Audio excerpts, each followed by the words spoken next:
Hello students, again here is Ashu Gupta, Assistant Professor, welcomes you all on the behalf of the Indraprasth Law College, Greater Noida.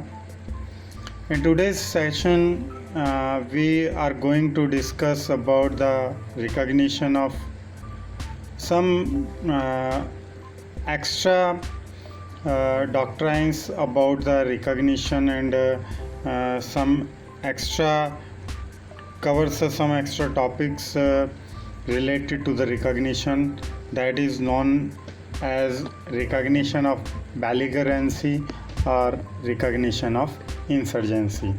So in this lecture we are discussed about the recognition of belligerency and the recognition of insurgency.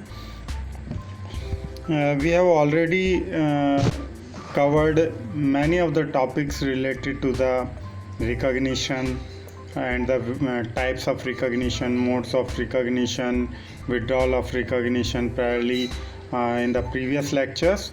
But herein we are going to discuss firstly what is the recognition of belligerency means, and after that we will discuss about the recognition of insurgency.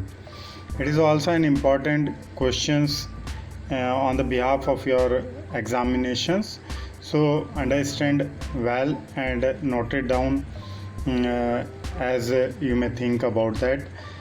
First of all, we may discuss about the recognition of belligerency, according to which belligerency is the treatment to consider a civil war as a real war between two rival powers by other existing states. The recognition by the existing states of rebels in case of civil war in a belligerent state is said to be recognition of belligerency. Basically, when a state goes in a state of belligerency where the rebels have a considerable control over a substantial territory of nation, the rebels may be recognized by the existing state. Such recognition is said to be recognition of belligerency. And for the recognition of belligerency, there are some conditions expressed in the subject of international law by the movement of rebels to recognized by other state. That is, the first one is the movement shall be of general character. This movement will be of general character and known as a general movement. The second one is rebels shall have in possession a substantial part of the national territory. So rebels have contained some part of that territory also. The next one is, the third point is that they are giving respect and bind themselves for the warfare laws and other international duties. So this is also the conditions regarding the recognition of belligerency in respect of rebels movement. And the last and the fourth one condition is that they have a proper force. So if the above conditions have been fulfilled by the rebels, then they may be recognized by other existing states and shall enjoy the international rights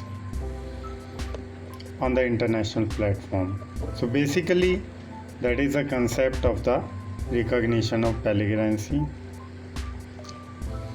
And after that, if we talk about the conditions of the recognition of insurgency, you may see that the recognition by existing state the de facto authority over a large territory of the rebels is said to be insurgency.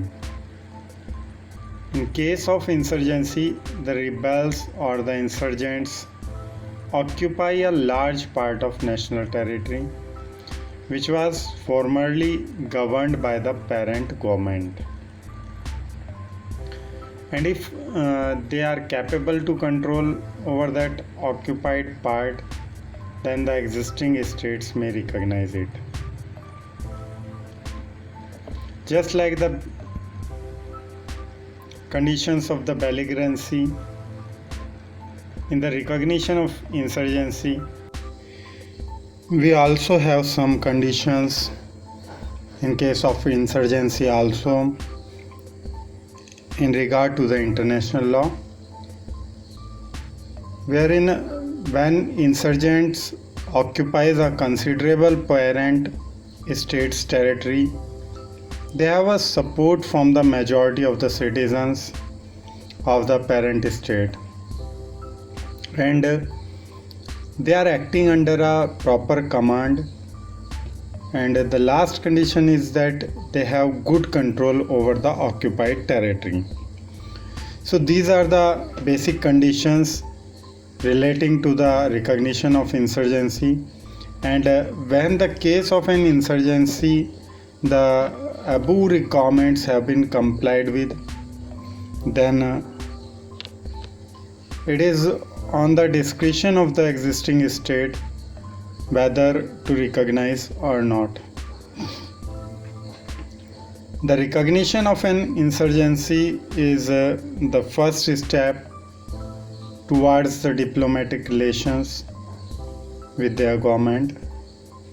But if the insurgency did not succeed in their attempt after recognition by any state, by any existing state, the recognition shall be deemed to have been extinguished.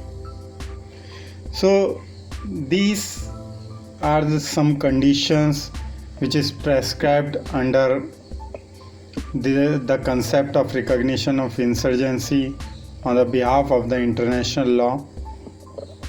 And we have already discussed about the conditions relating to the recognition of belligerency in this lecture also. Hope you will understand the recognition of belligerency and the recognition of insurgency very well, and note it down on your notepad and enumerated it into your study.